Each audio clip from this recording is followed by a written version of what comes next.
Good evening, good afternoon, Trinidad and Tobago. Good afternoon to members of the media. Welcome to our press conference organized by the United National Congress. Today, we in the United National Congress address our country and the people through this media conference on an extremely troubling, worrying, disturbing, and dangerous development manifested in a piece of legislation which the government seems hell-bent on passing next week Tuesday. This is a piece of legislation. It's an act to amend the Immigration Caribbean Community Skilled Nationals Amendment Bill 2022. May I remind Trinidad and Tobago from the outset that the United National Congress is the progenitor of the movement of skilled workers through the Caribbean community and the CARICOM single market and economy. It was the United National Congress in 1996 who introduced this piece of legislation, which was amended under the UNC in 2001. This piece of legislation that was introduced by the UNC made arrangements to facilitate the free movement of university graduates along with professionals, be they engineers, doctors, attorneys at law, dentists. We also added to that list media workers, artists, musicians, and sport persons. That is our commitment to the Caribbean integration movement and process. That is our commitment to the CARICOM, single market and economy. Why is this piece of legislation being given priority over other matters, including crime, pepper spray, employment generation and creation for a huge pool of unemployed citizens, numbering it in the tens of thousands? Why the need to open our borders to non-citizens at a time when resources are being challenged, citizens are jobless, hospitals are filled? Where are the manpower studies? Where are the labor market surveys showing that these jobs are in demand? Has the government, in the absence of the CSO, done any labor market study? What is the science?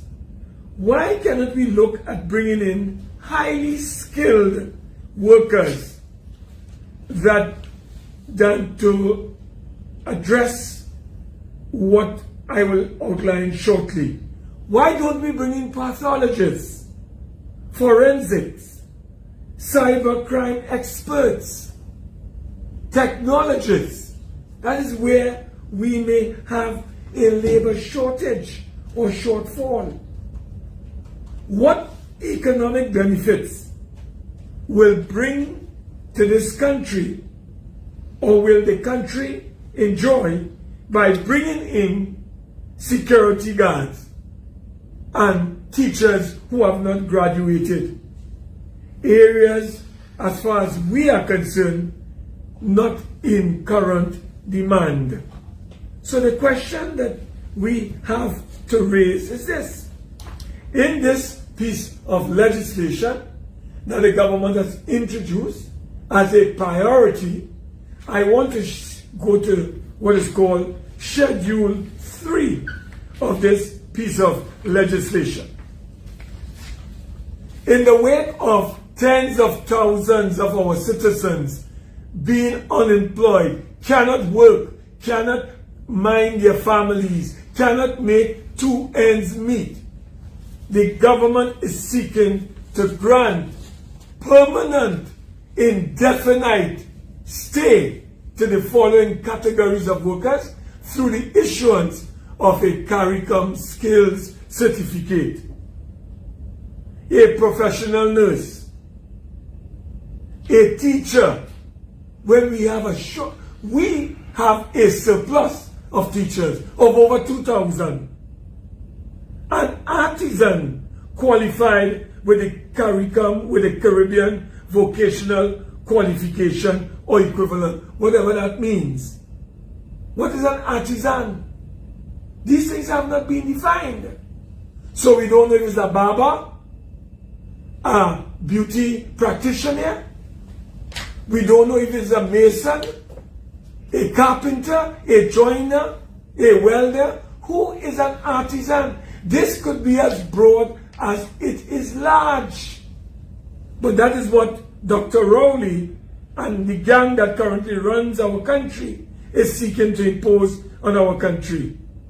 They are seeking to bring in what is called a holder of an associate degree or equivalent, a domestic worker with Caribbean vocational qualifications, an agricultural worker, and a security guard.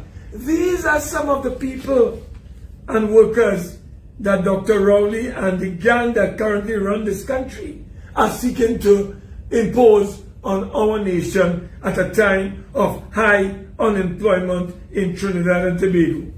The question that we have to ask, what is the agricultural policy of the government that will demand agricultural workers? For 7 years, nothing was achieved in agriculture. The question here is simply this: who defines the criteria and the skills of an agricultural worker or a security guard? Anyone can say so. Is this an opportunity for anyone to settle in this country and increase the demand for subsidized goods and services like gas in our cars, beds in our hospitals, school places, school feeding, public transport? Why should a minister be given the authority to decide who comes in and who goes out and seeks the rights of a citizen? Why are other CARICOM countries not taking steps to do the same? Outside of Jamaica, no other CARICOM country has gone the route that this government is proposing. What will happen when skilled workers leave their islands and they come to Trinidad and Tobago? Won't that lead to a brain drain in other economies? Would regional workers who take up residency here convert TT into scarce US dollars, maybe leading to capital flight and a worsening of the foreign exchange crisis? What will our skilled workers do when their jobs are replaced by non-nationals, such as masons, carpenters, painters, barbers, nail technicians, beauty technicians, hairdressers? What level of consultation has taken place with the various bodies in this country, like labor, like the business community, like the NTA, the National Training Agency, and of course the accredited Accreditation Council of Trinidad and Tobago. Have they been consulted? We don't know. No one has told us. Members of the public, ladies and gentlemen, this is called the Representation of the People Act. And under Section 12 of this Act, an elector is defined. Remember, what is being proposed by this government is to bring in categories of workers. And may I advise that up to 2019, the government had issued over 4,000 CARICOM skills certificates. We don't know what categories, we don't know where they are, we don't know where they are located. What we do know is that once you get a CARICOM skills certificate, you are here with your dependents, whether it's your wife, your mother, your sister, your granny, or your children. You are here for an indefinite period, and you have all the rights as a citizen to come and go, to buy property, to buy residential property in this instance, or to engage in self-employment or business. But under Section 12 of this Act, called the Representation of the People Act, I want to share with you what it says so that we can be clear. Because when I looked at this bill carefully, I was of the view that another name that could have been given to this bill that the government has introduced into our parliament could easily have been the Voter and House Pardon 2025 Election Bill. This matter that we are dealing with, where the government is seeking to bring in various categories of persons to remain here indefinitely, allowing them the right to vote. That is what is at stake and what we have a concern about, and Trinidad and Tobago should have a concern about. We are for CARICOM single market and economy. We are for Caribbean integration. But Trinidad and Tobago citizens must come first.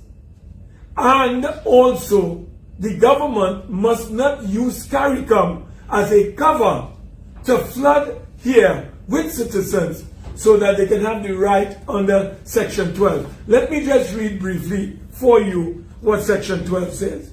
It says, subject to this Act, a person is qualified to be an elector for an electoral district at a parliamentary election, at a municipal council election, or Tobago House of Assembly election, who on the qualifying date has resided in the electoral district for a period of 2 months if he's a citizen.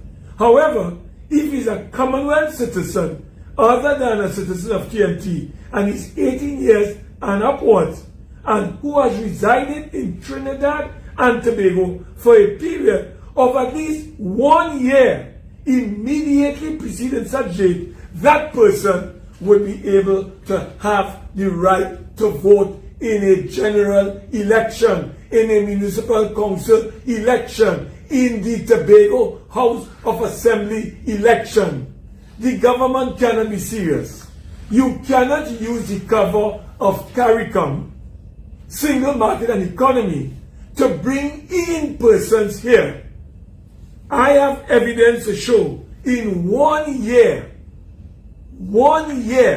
2018, over 120,000 citizens from various CARICOM countries visited our country. So if you are now going to give them a CARICOM skills certificate, which will be determined not by the Parliament, but by the Minister of Foreign and CARICOM Affairs, and also his colleague in National Security, they will determine who is a domestic worker. They will determine who is an agricultural worker. They will determine who is a security guard, who is an artisan. They will do that at the exclusion of the Parliament. because the parliament will have no role. Where the parliament had affirmative, so that they must debate it, they have removed that and replaced it with negative. Not only that, what is even more frightening, members of the public, ladies and gentlemen, is Schedule 3 that has the 11 categories outlined by me earlier, can be whimsically, capriciously, arbitrarily altered, amended by the Minister of Foreign and CARICOM Affairs or the Minister of National Security or a combination of both. So they have the power without any consultation, without Parliament having any role except bringing a negative resolution. They can unilaterally decide who they are going to add, which new categories they are going to add to come into Trinidad and Tobago. Ladies and gentlemen, we have made it clear, and we want to make it very clear. The United National Congress will not support such a measure. We will not support such a measure, and we will not facilitate the government utilizing the cover of CARICOM and the CARICOM single market and economy to voter pad and to house pad in order to steal, to thief the next general elections. We already have 40,000 Venezuelans in this country, and under this act called the Representation of the People Act, after 5 years, a non-Commonwealth citizen will have the right to vote. So we are cornered with Venezuelans on the one side, and on the other side, the government is seeking to introduce citizens from, or nationals from CARICOM who will have the right to vote and determine our country's future once they are residing here 1 year. That is unacceptable. We reject that completely.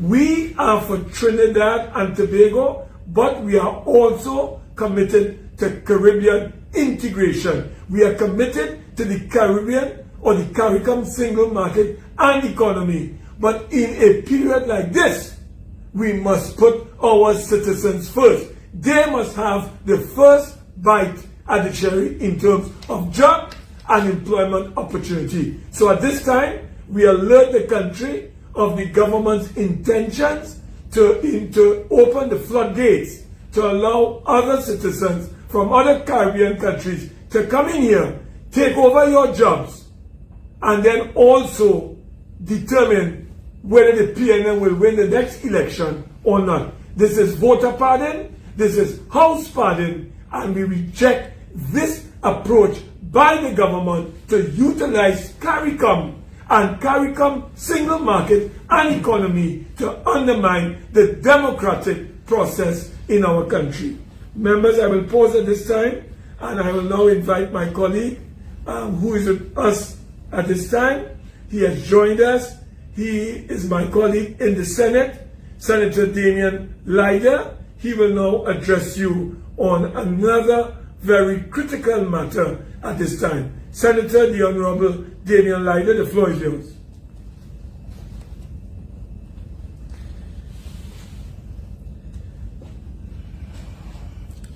Thank you very much, Senator Mark, and I'd like to say good afternoon to the media and to all the citizens of Trinidad and Tobago who are tuning in via social media and over the airwaves at this point in time.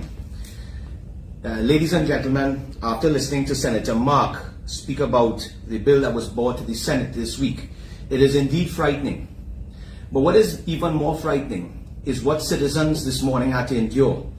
When we woke up and read at the headlines of our newspapers, all three newspapers, that there is an expectation given from the Prime Minister of this country that fuel prices at the pump should indeed be increasing. In fact, the headlines today on The Guardian shows gas hike looms.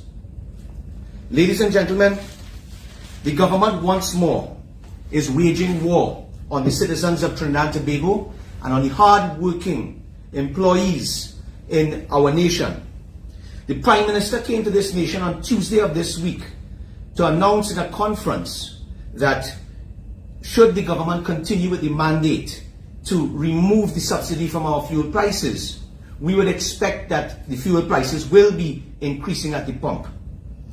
And by the rate at which the oil prices are now skyrocketing globally, we can expect that if the government indeed follows this mandate, that many citizens will be paying double or more at the pump in the not too distant future. And this is a reality.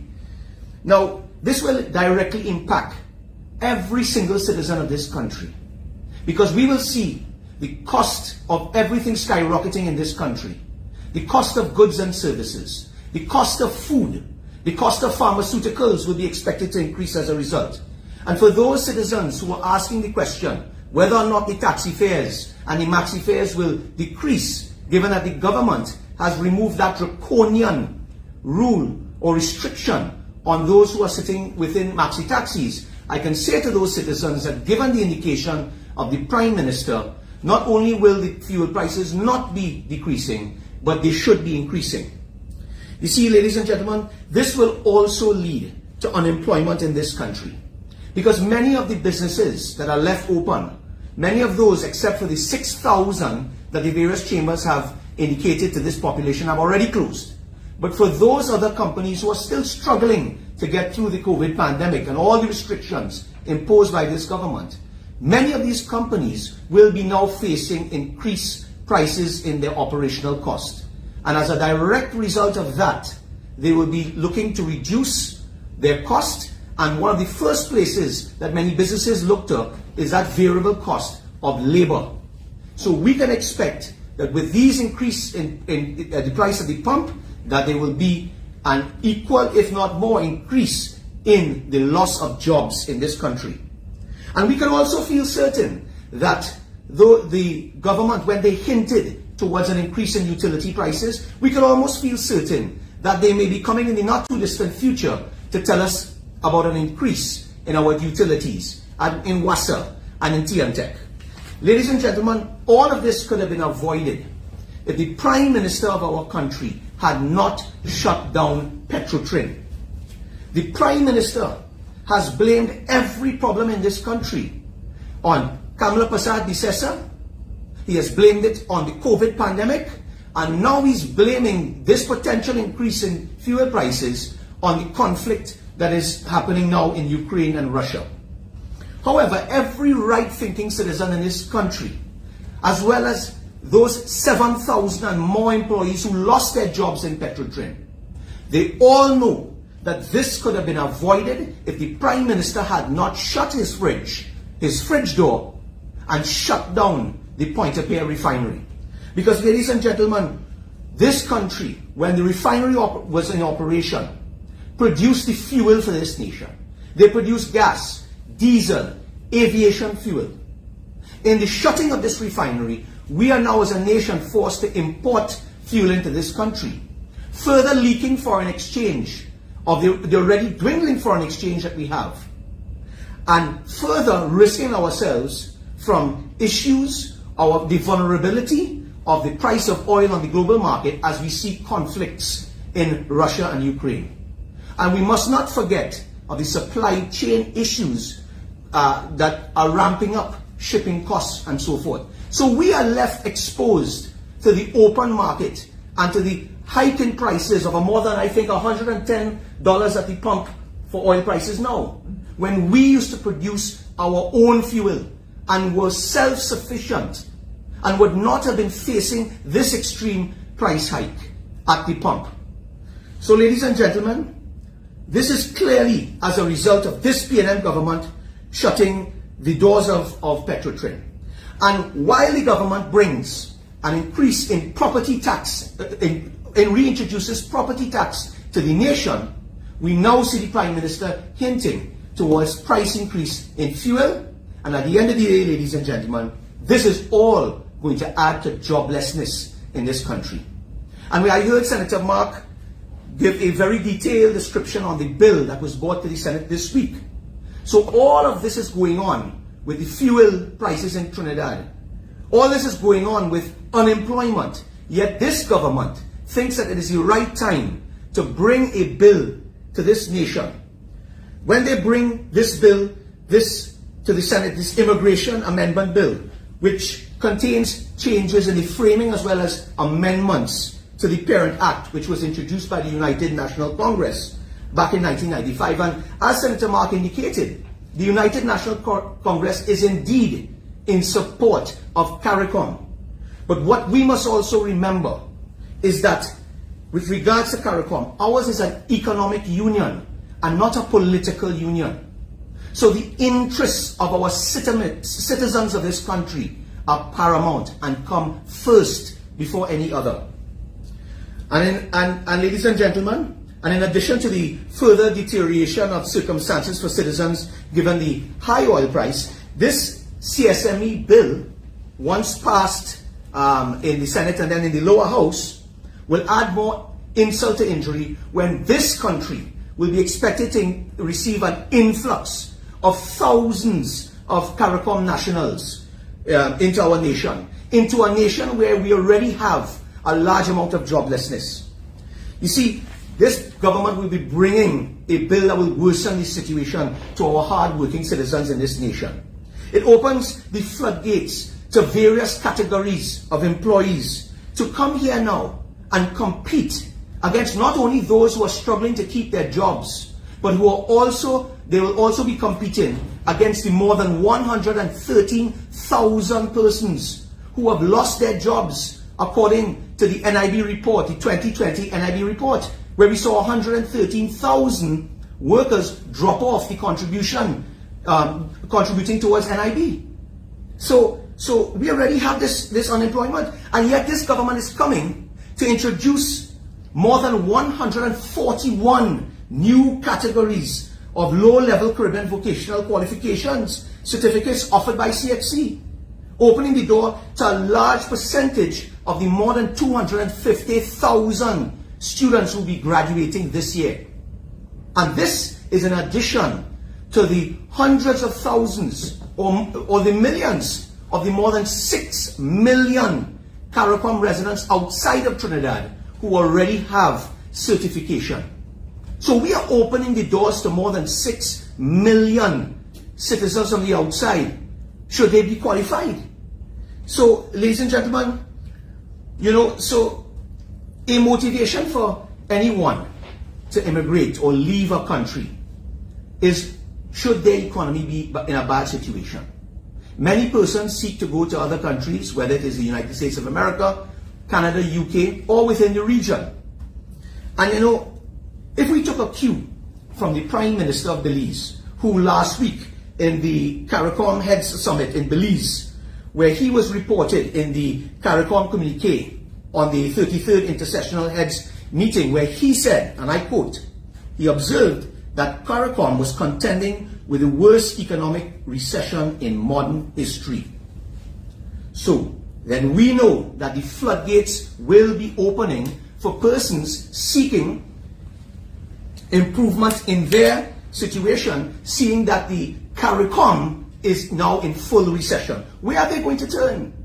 And it is obvious, ladies and gentlemen, that when you look at Trinidad and Tobago, and when you look at the various industries, the wide scope of industries in this country, whether it be the financial sector, the manufacturing sector, the farming sector, whether we look at we look at the tourism, the building tourism sector that we expect to be booming in Tobago under new governance. When we look at all those categories, Trinidad and Tobago will become an attractive place for many of these citizens in a hard-pressed economy to come to. Whereas on the other side of the scale, in the smaller islands, there is not that widespread of industries for Trinidadians to be able to benefit by moving. And so the question is, we don't expect to see reciprocation with persons coming into Trinidad versus Trinidadians going out to other parts of the region. So we will expect to see a much greater influx in Trinidad than anywhere else. Ladies and gentlemen, our nation must note that a regional leader sitting as chair of CARICOM conference stated that the Caribbean is indeed going through the worst economic recession. So persons are going to come to look for greener pastures. So just as we have a massive influx of Venezuelans due to the tough economic conditions of Venezuela, now we should brace ourselves for a large influx of CARICOM nationals, which I indicated potentially in excess of 6 million CARICOM nationals are out there today. Ladies and gentlemen, this mass influx of workers will increase the competition for already a limited workspace and opportunities for our own locals. So the question is, why did the government not come to the parliament and prioritize skills for entries in sectors where we have shortages of workers? This priority will help our CARICOM brothers and sisters to clearly understand what are the opportunities in Trinidad, so that they don't take that trip to Trinidad to set up shop and find themselves unemployed. Because if they journey to our nation, ladies and gentlemen, and if they do not gain employment, what will happen when they come to our country with their families, as Senator Mark indicated, and they cannot find proper employment?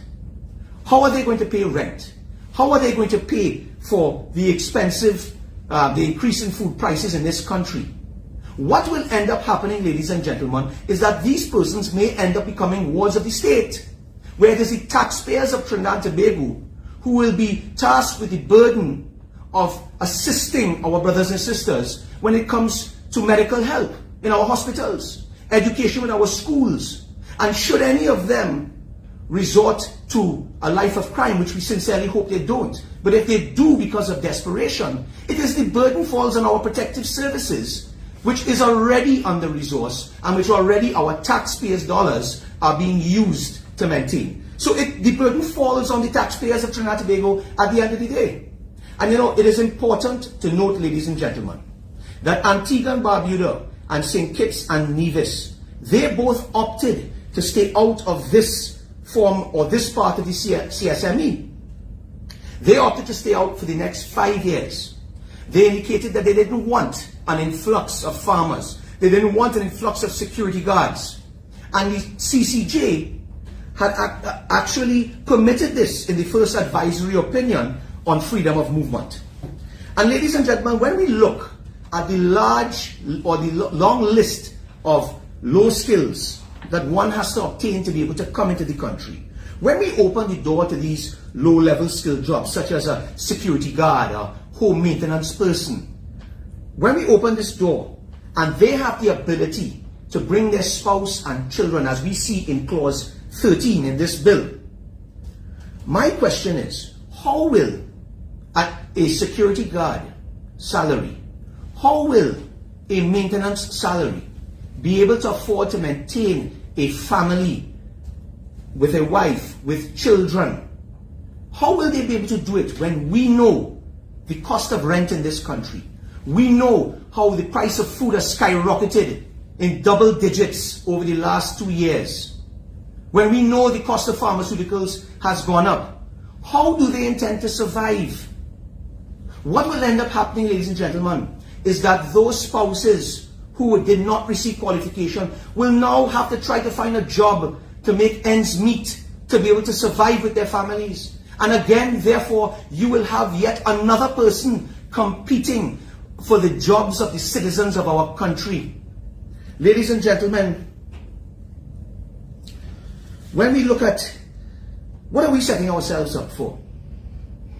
You have to remember, ladies and gentlemen, we are creating legislation not for today alone. We are creating legislation for the future, for the next 5 years. And the rate in which we are seeing the cost of living increasing in this country, if you think that these persons with low-level jobs coming from outside, if you think that they cannot survive now, can you imagine what the next few years will have in store for those persons? We saw during the lockdowns and the pandemic that out of all those over 125,000 Venezuelans either registered or illegal in this country, we saw many of them going back to Venezuela because they couldn't survive in this country. They couldn't pay their rents. Some were squatting in the forest, ladies and gentlemen, and some were going to a life of crime, nefarious activities, or to houses of ill repute. We don't want that for our brothers and sisters in the CARICOM. We don't want that, ladies and gentlemen. So are we setting ourselves up for this? Ladies and gentlemen, when we examine the Caribbean vocational qualifications, we notice some worrying points. The government has not demonstrated that they have the data to present to this nation to tell us what categories of jobs in this country that we have a glut of employees and what categories of jobs we have a shortage. The government should have taken a strategic approach instead to identify those industries such as farming, such as manufacturing, where there's currently a shortage of employees, and then specifically open the gates to those persons to come to our country to help us to diversify our economy. We must not make the same mistake we made with the more than 16,000 Venezuelans who were registered in this country under this PNM administration. Because, ladies and gentlemen, when these Venezuelans were being registered, this government did not even take the opportunity to corral information about the expertise or the specialties or the educational level of these 16,000 persons, Venezuelans. So they could have corralled them into different industries and assisted these Venezuelans to seek gainful employment in areas where in industries where we have shortages in this country. What did the government do? The government registered them and put them to the streets of Trinidad and Tobago. Many of them resorting to working in bars, casinos, taking the jobs of Trinidadians and Tobagonians in this country. I mean, some of them went into the agricultural sector, some went into manufacturing, which was good, but there was no involvement in the government in helping to corral them into these areas. So some of them even ended up in nefarious activities and, as I said, in houses of ill repute. We don't want that same mistake made with the 16,000 registered Venezuelans. And of course, we don't want that problem that we have with the more than 125,000 illegal immigrants that have entered our shores through porous borders when this government left our borders porous in the last 6 years. Because it was in a news conference last year with our Minister of National Security, Ethelbert Hines, as well as the then Commissioner of Police, Gary Griffith, who indicated that some 4 years ago, it was estimated that more than 125,000 illegal immigrants had crossed our shores, entered our shores, and are now in our country. And of course, 4 years later, we expect that number would have arisen. Ladies and gentlemen, what we have to look at, as I said, there are more than 141 CVQ certifications. I will just list a few very briefly to give the nation an idea of what jobs are going to be in high competition when this bill passes. Agro-food processing, basic training, building construction drafting, carpentry, commercial food preparation, community tourism, crop production, growth box operations, customer service, dairy farming operations, data operations, drapery making, early childhood development, electrical installations, entertainment and events technology, events management services, extrusion operators, fabric design, floral arrangements. That is 20 out of 141 qualifications. This list feels inexhaustible, and basically a significant number of the roughly more than 250,000 graduates on an annual basis will now be able to have access to to come to Trinidad with their families and compete in many of these jobs.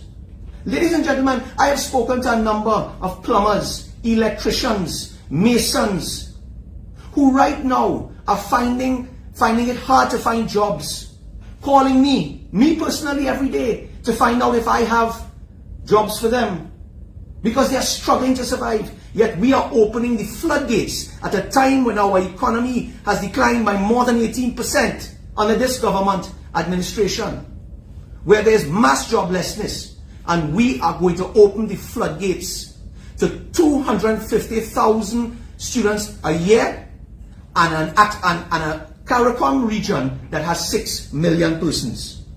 Ladies and gentlemen, as a businessman, we already have challenges obtaining forex in this country. The government, as I said earlier, shut down Petrotrin. That was our breadbasket of US dollars and foreign exchange. So not only have they shut down Petrotrin, limiting the amount of US dollars coming to our nation, but they now have a leakage of foreign exchange because now the government has to go and pay higher prices on the international market for fuel, worsening the situation of foreign exchange in this country. And this government wants now to introduce to this country thousands, if not hundreds of thousands of more citizens of the CARICOM into Trinidad and Tobago at this time, knowing that we already have more than 125,000 Venezuelans who are lining up and queuing up at the banks, at MoneyGram, at Western Union to repatriate US funds back to their nation. Those citizens and brothers and sisters from the CARICOM can't send Trinidad dollars back to Grenada or Antigua or Jamaica.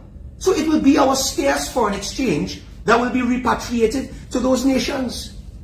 And that is going to add to the scarcity of US dollars. And by extension, if there is a scarcity of US dollars, therefore, companies, importers in this country will be able to bring in less food into our nation, which in the end will heighten our insecurity of food supply in this country. We already see what is happening in Ukraine and Russia, where we see more than 25% of our wheat in the world at stake and risked. We know that prices are going to go up. We know food security is of major importance globally now. And this government will come to this nation with a reckless bill to open the floodgates into our country when we already experience so much joblessness in this nation. Ladies and gentlemen, I want to finally draw one example to United Kingdom. One of the main reasons why the United Kingdom pulled out of the European Union, that word we know of Brexit, one of the main reasons is because they too experienced a high influx of citizens from Eastern Europe and other parts of Europe coming into their nation with their families, taking the jobs of many of the citizens of the United Kingdom. And it was not equally reciprocated with persons from the United Kingdom going into places such as Romania, such as Croatia, such as Budapest. There was not that equal reciprocation. So therefore, in an effort to protect the jobs of the citizens of their country, the United Kingdom took a very bold decision to pull out of the European Union. Of course, there are other reasons why they pulled out, but that was one of the main reasons. And we will see the same thing happen here in Trinidad, when there will be a lot more opportunity in this country for those from outside our neighbors in the less developed nations, CARICOM nations. There will be more opportunity for those citizens who are also hard hit and hard pressed by a regional recession. There will be more opportunities for them to seek in Trinidad than there will be for Trinidadians to seek outside. And with the exception of Guyana, where Trinidadians may be able to seek opportunity, and where this government fails to make that connection, fails to work in unity with the government of Guyana, when we saw the absolute absence of the government at the recent forum, energy forum in Guyana, when we see that this government is not taking progressive steps to build that relationship with Guyana, well, Lord help us, because now we depend upon the private sector and not the government to work with the people of Guyana so that we can find new opportunities in a declining Trinidad economy. So, ladies and gentlemen, as I close, members of the media, we are in a recession. How will citizens survive this onslaught on all fronts from this government? The Prime Minister has systematically removed or reduced every social protection for our citizens. When we see the food cards being reduced, milk grants being taken away, baby grants being removed, jobs being cut in the public sector, The price of gas will almost be doubling, will be almost a sinister move by this government. It will demoralize citizens and will place every citizen at further disadvantage. The CSME bill in this context will act as the final nail in the coffin after citizens endured for 5 years an onslaught of this government and a further 2 years from the COVID-19 pandemic that the government unjustifiably prolonged and kept this country shut. And now to open the door for this influx of immigrants at low-level skills of CVQ certification places a risk on the livelihoods of tens of thousands of our Trinidadian and Tobagonian citizens. This is a bad move, and we in the opposition, as the architects of the CSME legislation, state unequivocally that this is not in keeping with the spirit of free movement. Free movement must be prudent. It must not come at the expense of our own citizens. It is meant to be collaborative and not disruptive. This law will destroy families and livelihoods as it will place more citizens on the breadline. Ladies and gentlemen, those are some of the concerns that I have, and I say to the population today, we sincerely hope that this government gets up and takes notice of this press conference today, because this is not about politics. This is about the citizens of our nation, ladies and gentlemen. This is not about plain petty politics. And this is not about, as my colleague Senator Mark has stated, this is not about trying to attempt voter padding if that is the case. We must put the interests of our citizens first. I thank you, ladies and gentlemen. Yes, some question. Senator Mark, has there been any assessment by the government, such as by the Ministry of Labour or the Ministry of Finance, into how these changes to the CSME will affect the local job market? As far as we are aware, no manpower study, no labor market information surveys were or have been conducted by the government. I can tell you there's a report called the Joint Select Committee on Foreign Affairs. It's an interim report when looking into the status of the CSME. And I want to tell you that one of the measures emerging out of that particular inquiry was as follows.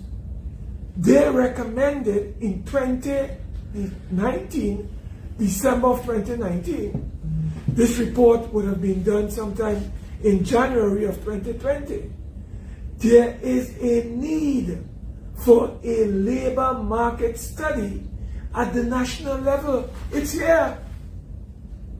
Paula Gopi-Schoon sat on this JSC and they recommended that to put into effect this free flow of nationals, qualified nationals within CARICOM, we in Trinidad and Tobago must first conduct a national labor study to identify what my colleague said earlier.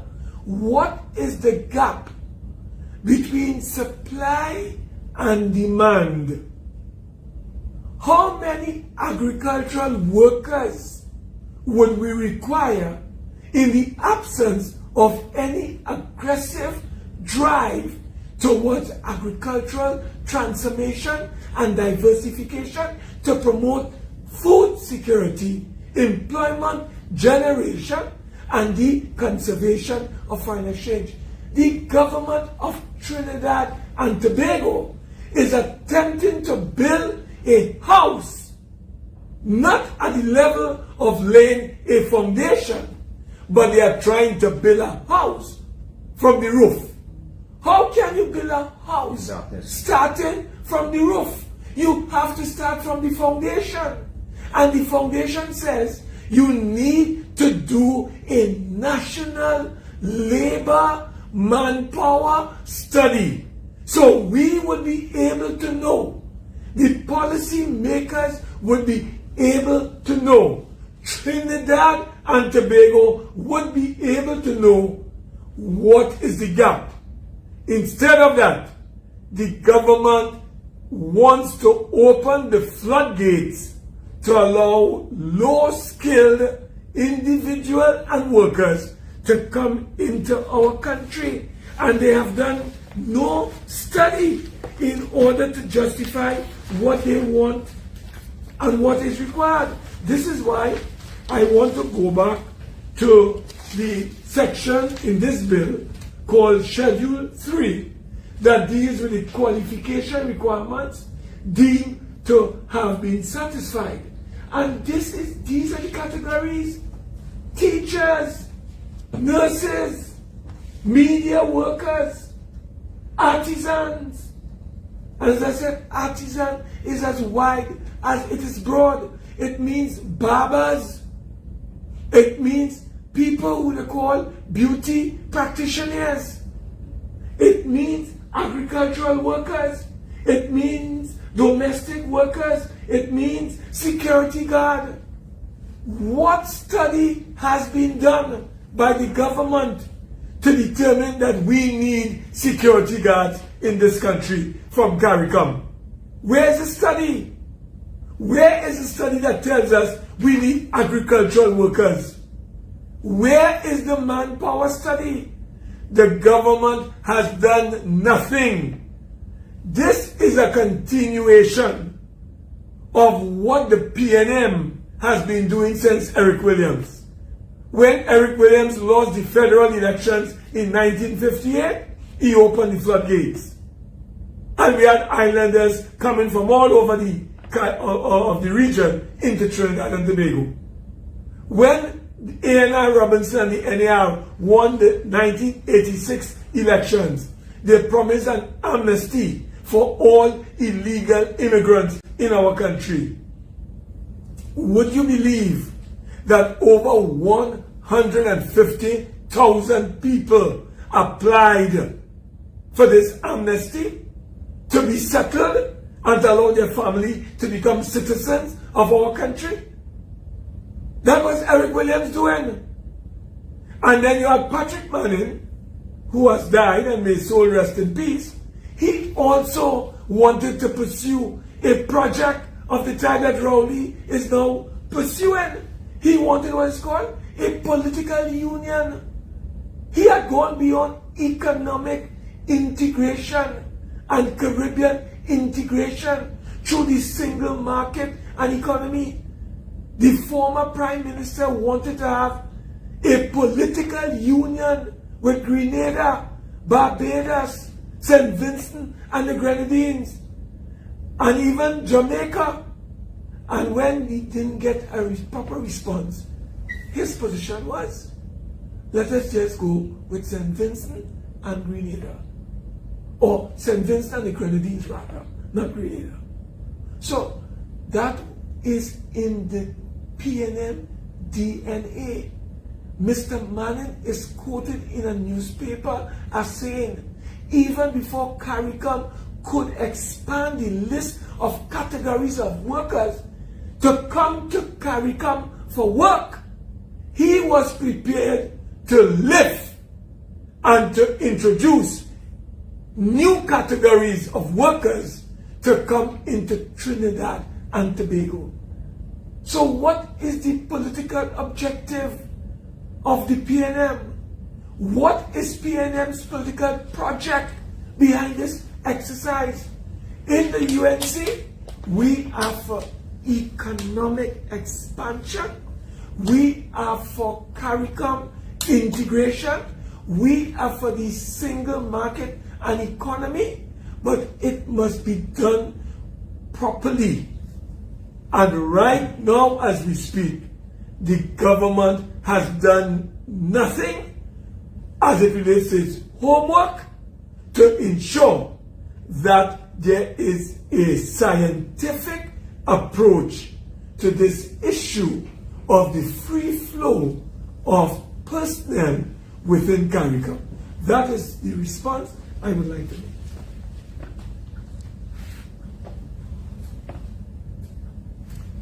Members of the media, if there are no further questions, may I, on behalf of the United National Congress, may I, on behalf of my colleague Damian Lyda, may I, on behalf of the Honorable Kamala Prasad-Bissessar, thank the media for coming today to our press conference, and we look forward to you joining us at another presser or another press conference in the coming days. As you know, we have our press conferences on Sunday.